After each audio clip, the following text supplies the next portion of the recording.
Fox News host Tucker Carlson torched Disinformation Governance Board leader Nina Jankowicz for leading the United States into an Orwellian nightmare. Coming up next on TechShark. Welcome to TechShark, bite-sized news for conservatives surfing the net. Police states ruled by uniformed generals are so last century. The hour of the government-approved tattletale has come. Carlson slammed Biden's new Disinformation Governance Board, or DGB as we'll call it, in a late April episode of Tucker Carlson Tonight. To herald the coming of the new Soviet America, the administration announced its own Ministry of Truth. This will be called the Disinformation Governance Board. Carlson clarified that the agency is using law enforcement powers to identify and punish people who think the wrong things.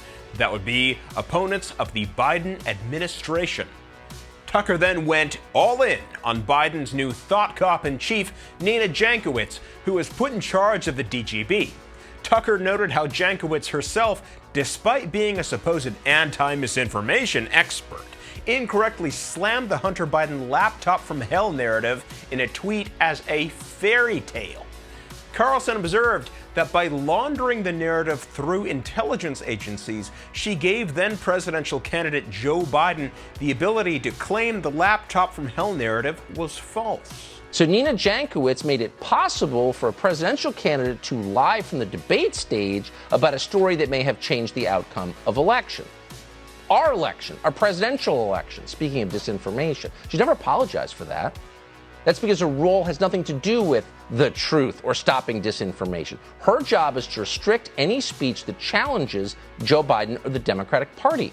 There are 50 former national intelligence folks who said that what he's accusing me of is a Russian plant. They have said that this has all the five former heads of the CIA, both parties, say what he's saying is a bunch of garbage. Of course, now, long after the election is over, even the New York Times has talked about the laptop story.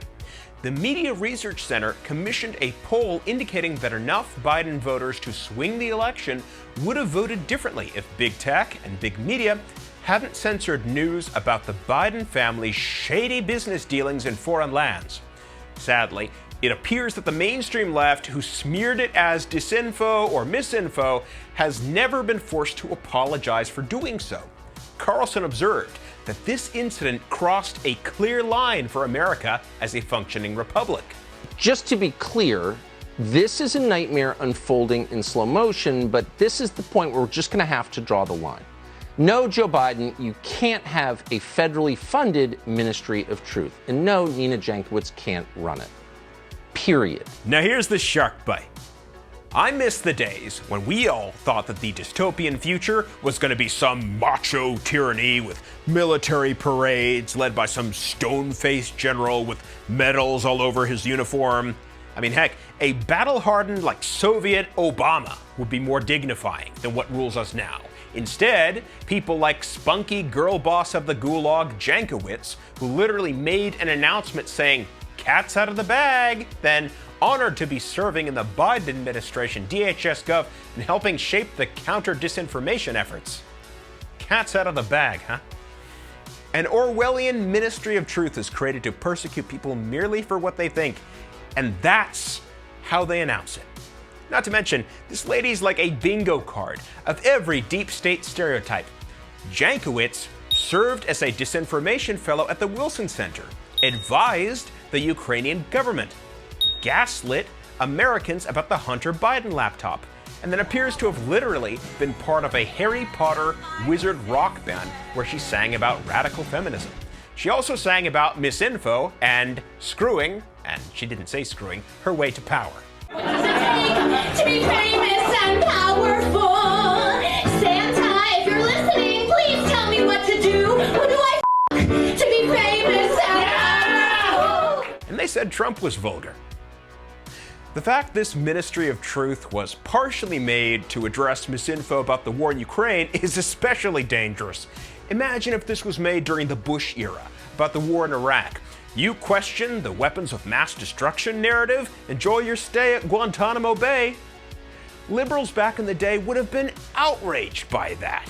But those kind of people are mostly extinct nowadays. One of the good liberals, Glenn Greenwald, had this awesome tweet.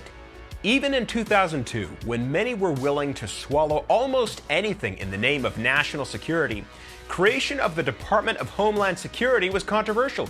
Even the word homeland was seen as creepy. Imagine, 20 years from now, we will create a disinformation board.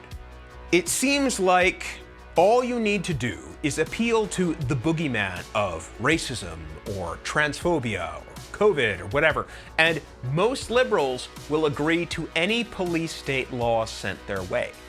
Case in point, Republican DeSantis staffer Christina Pushaw screen-capped what appeared to be a deleted Jankowicz tweet calling for government to force away and shut us down because Americans are too free-spirited. Meanwhile, even in France, the mainstream left and socialists want to give asylum and awards to Julian Assange and Edward Snowden, both of whom are hated by the American liberal establishment. Greenwald went on to observe that it can't be overstated how out of step the US left is with the world's left. Imagine Sanders or AOC saying any of this.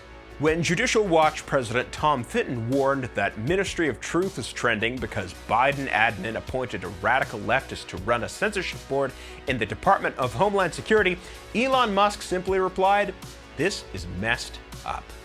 As much as this is an episode full of tough news, we know one thing. The best minds of the free world are looking for a way to stop all this in its tracks. Thanks for watching TechShark, brought to you by MRCTV and Free Speech America. Have a good week.